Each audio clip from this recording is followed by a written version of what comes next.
मशहूर उद्योगपति रतन टाटा का निधन हो गया है। टाटा समूह के पूर्व चेयरपर्सन रतन टाटा पिछले कुछ दिनों से बीमार चल रहे थे। रतन टाटा ने मुंबई के ब्रीच कैंडी अस्पताल में अंतिम सांसें ली हैं।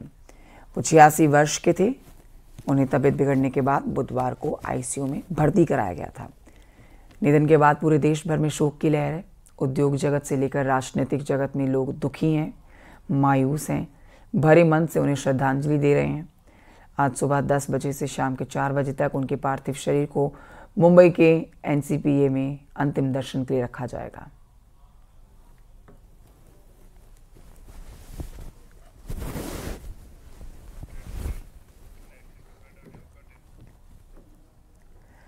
इस बीच आपको यह भी बताएं, मुख्यमंत्री पुष्कर सिंह धामी ने भी उद्योगपति रतन टाटा को उनके निधन पर शोक जताते हुए सोशल मीडिया प्लेटफॉर्म एक्स पर पोस्ट किया है। पोस्ट के माध्यम से श्रद्धांजलि देते हुए सीएम धामी कह रहे हैं, रतन टाटा का निधन अत्यंत दुखद। उन्होंने देश के औद्योगिक प्रगति और सामाजिक विकास के लिए अपना पूरा जीवन समर्पित किया। उनका दृष्टिकोण, समर्पण और व्यावसायिक कुशलता न केवल टाटा समूह को नई ऊंचाइयों तक लेकर गया, बल्कि राष्ट्र के विकास में भी महत्वपूर्ण भूमिका निभाई। उनका जीवन हम सभी के लिए प्रेरणा का स्रोत है।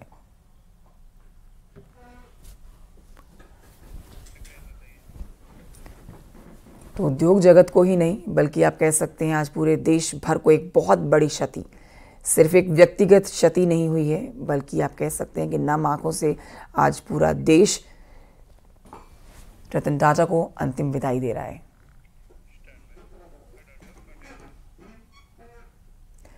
अब आगे बढ़ते आपको बताते हैं, गृहमंत्री अमित शाह 13 अक्टूबर को उत्तराखंड आएंगे और उत्तरकाशी में वाइब्रेंट विलेज के कार्यक्रम में शामिल होंगे।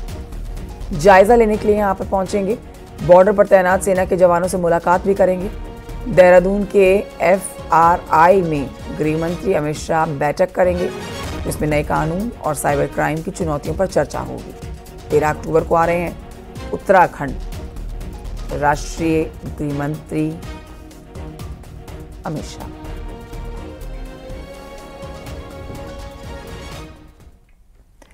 उत्तराखंड में होने वाले नेशनल गेम्स की तारीखों का ऐलान भी हो चुका है। देखिए, 28 जनवरी से 14 फरवरी के बीच में उत्तराखंड में 38वें नेशनल गेम्स होंगे। दिल्ली में भारतीय ओलंपिक संघ के अध्यक्ष PT उषा ने सीएम धामी के साथ मुलाकात की है और इस दौरान नेशनल गेम्स को लेकर दोनों के बीच में बातचीत हुई है। उत्तराखंड में पहली बार 28 जनवरी से 14 फरवरी तक के लिए राष्ट्रीय खेलों का आयोजन हो रहा है, जिसको लेकर सीएम धामी की PT उषा के साथ मुलाकात हुई।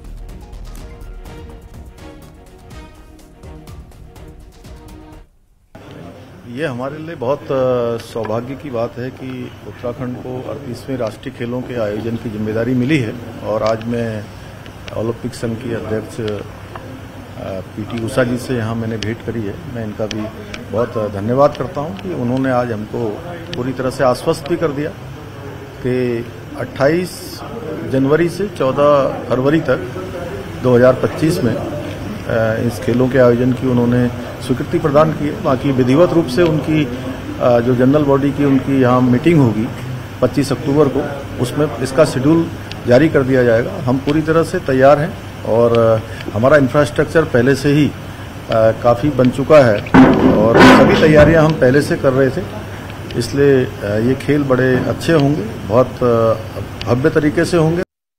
निश्चित रूप से हर उत्तराखंडी भाई बहन के लिए, हर उत्तराखंडी खिलाड़ी के लिए बहुत गर्व के क्षण होंगे। मैं प्रदेश को इस घोषणा के लिए बहुत शुभकामनाएं देती हूँ। निश्चित रूप से हम अपने प्रदेश में इस 38वें राष्ट्रीय खेल की मेजबानी को बेहतरीन करके दिखाएंगे और एक ऐतिहासिक आयोजन जो है ये आने वाले समय में होगा। केदारनाथ की पूर्व विधायक शैला रानी रावत की बेटी ऐश्वर्या रावत ने केदारनाथ उपचुनाव में दावेदारी को लेकर एक बड़ा बयान दिया। ऐश्वर्या ने ये कहा है कि वो टिकट की मांग नहीं कर रही हैं, बल्कि केदारनाथ के टिकट पर उनका ही हक है, क्योंकि पहले भी ऐसे मामलों में परिवार को ही टिकट दिया जाता रहा है, लिहाजा मुझे टिकट मिलेगा, पूरा भरोसा है।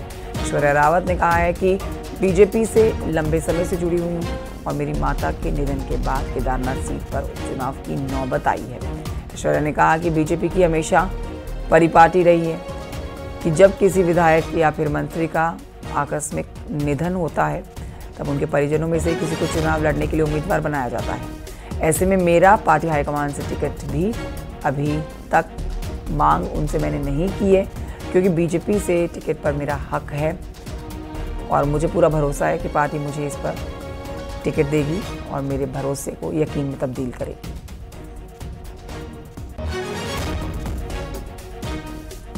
माताजी के मरने के बाद बीजेपी का एक परिपाटी रही है कि वो परिवार में टिकट देते हैं, तो मेरे समर्थकों ने मुझे साहस दिया और मुझे खड़ा किया है, इस वजह से मैं दावेदारी कर रही हूँ। वरना मेरा इसमें कोई अभी उनके मृत्यु को बहुत ज़्यादा समय नहीं हुआ है। हरियाणा विधानसभा के चुनाव की जीत के बाद उत्तराखंड के भाजपा कार्यकर्ता और नेता एक नए जोश में दिखाई दे रहे हैं। उत्तराखंड में पहले केदारनाथ उपचुनाव और फिर निकाय चुनाव हुए। अब ऐसे में हरियाणा की जीत किसी संजीवनी से कम नहीं है। देखिए रिपोर्ट।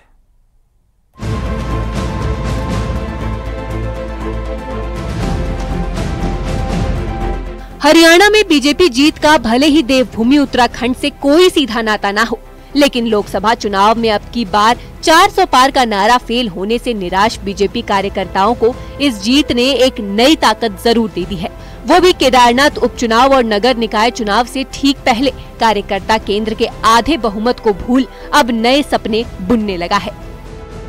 पूरे देश के अंदर एक खुशी का माहौल है, विशेषकर बीजेपी के कार्यकर्ताओं में तो बिल्कुल एक नई ऊर्जा और बड़ी ताकत के साथ हम लोग खड़े हुए हैं। जहां तक उत्तराखंड के चुनाव की बात करें तो उत्तराखंड के जो अपने उपचुनाव में केदारनाथ का उपचुनाव हो, यह हमारे स्थायी निकाय के चुनाव है। ऐसा मुझे प्रतीत होता है कि हम अप्रत्याशित प्रचंड बहुमत से यहाँ हम जीतने वाले हैं। वहीं कांग्रेस की हरियाणा में हार पर बुजुर्ग नेताओं पर सवाल उठने लगे थे, जिस पर कांग्रेस विधायक सुमित हृदेश ने कहा कि हम बुजुर्ग और युवा दोनों नेताओं की जरूरत है। उन्होंने कहा पार्टी में एकता बेहद जरूरी है। हालांकि उन्होंने स्वीकार किया कि हरियाणा के नतीजों से वो निराश है।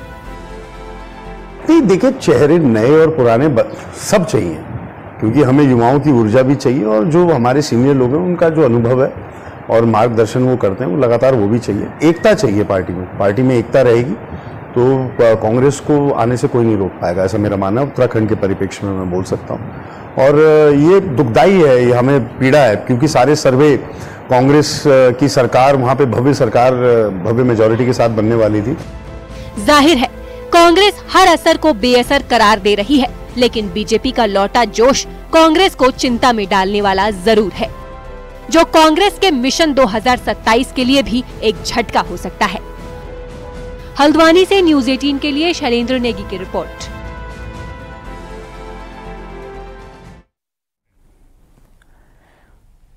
सोशल मीडिया में एक विधायक और स्थानीय ग्रामीण का ऑडियो वायरल हो रहा है, जिसमें ग्रामीण विधायक से गुहार लगाता है कि उसके गांव खड़िया खदान की जद में है और कभी भी तबाह हो सकता है। इसके लिए वो विधायक से मदद मांगता है और बताया गया है कि प्रशासन से मदद मांगी तो उन्होंने विधायक के पास भेजा। विधायक उसे डांटते हुए प्रशासन के पास भेजते हैं और अभद्र भाषा का प्रयोग कर रहे हैं। वहीं ये भी बताया जा रहा है कि ये ऑडियो पिथौरागढ़ के गंगोली घाट के बीजेपी विधायक फकीर चंद का है। न्यूज़ 18 वायरल ऑडियो की पुष्टि नहीं करता है कि ये ऑडियो फकीर चंद का है या नहीं।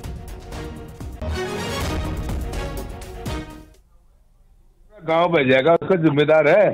की जिम्मेदारी बनती है आपके क्षेत्र में, आपके घर के 200 मीटर की दूरी में बताओ खड़िया खदान लगा, आप पूरा गांव वहाँ डूबने को है। तो तुम्हारी गलती है, तुमने लिख करके दे रखा है उसमें पहले। हमने किसी ने लिख करके नहीं दिया, किसी हमने हमारे साइन दिखा दो कहीं पर, हमने किसी ने लिख करके नहीं दिया। एनओसी थोड़ी होता है, एनओसी दे रखी है पूरे गाँव वालों ने। नहीं, मतलब ही नहीं है, गाँव वालों ने कैसे एनओसी दी? पूरे गाँव के साइन होने चाहिए एनओसी में, किसी एक पर्सनल बंदे के उससे थोड़ा खुदाई हो जाती है।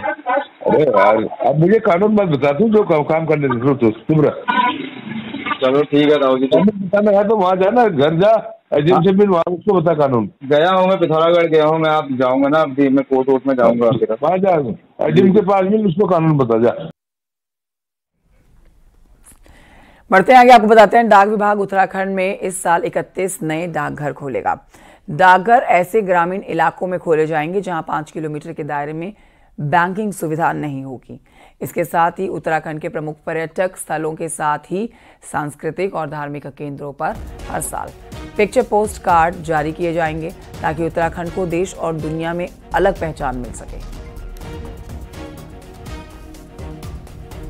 देशों में बहुत ही ज्यादा प्रचलित है, अभी हमारे देश में धीरे धीरे कम हो गई है, लेकिन विदेशी जो भी बाहर से लोग आते हैं तो वो चाहते हैं कि पिक्चर पोस्ट कार्ड पोस्ट करें, वो कहीं भी जाते हैं वो लोग पोस्ट करते हैं। तो इसी तरह से हम लोग अलग अलग क्षेत्रों के हर निकालते रहेंगे। यूपी के दौर में उत्तराखंड के जंगलों की देखरेख के लिए सिर्फ 5 फॉरेस्ट अधिकारी तैनात थे, लेकिन उत्तराखंड बनने के बाद अब उन्हीं जंगलों की पहरेदारी के लिए 30 से ज्यादा सीनियर आईएफएस तैनात हैं। हालात यह है कि फॉरेस्ट ऑफिसर्स के पास काम नहीं है, उनके लिए नई नई पोस्ट बनाई जा रही है और सरकार पर खर्चे का बोझ बढ़ता जा रहा है।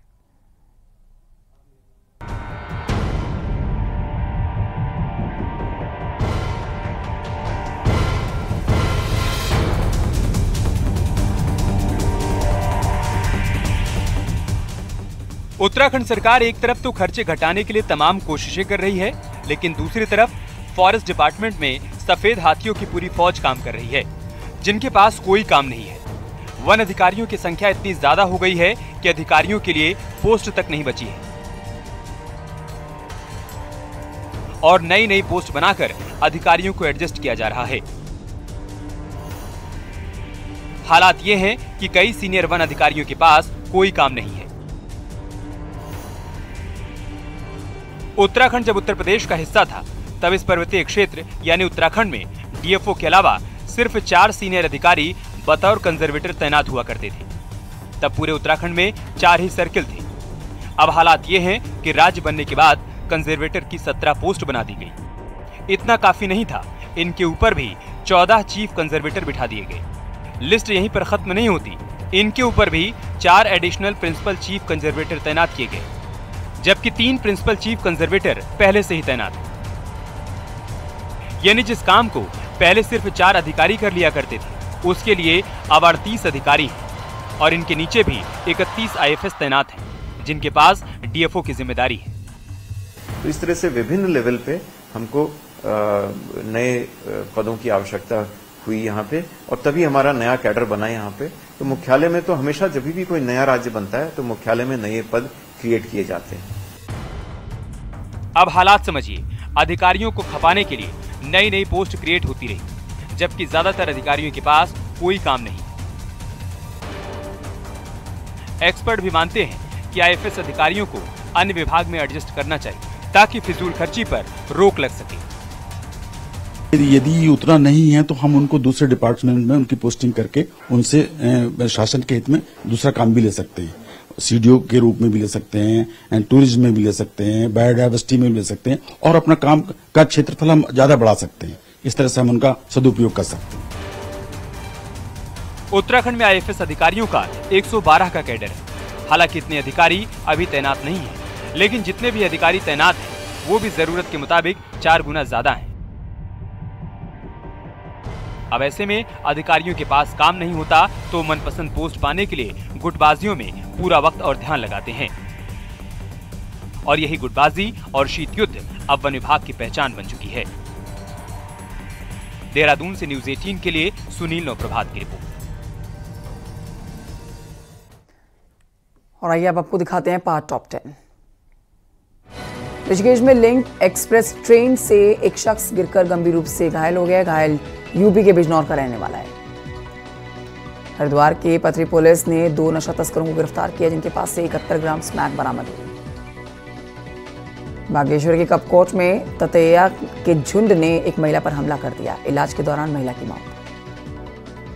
प्रीपेड बिजली मीटर और गन्ना भुगतान से जुड़ी हुई 5 मांगों को लेकर किसानों ने हरिद्वार में जिला कलेक्ट्रेट पर धरना दिया।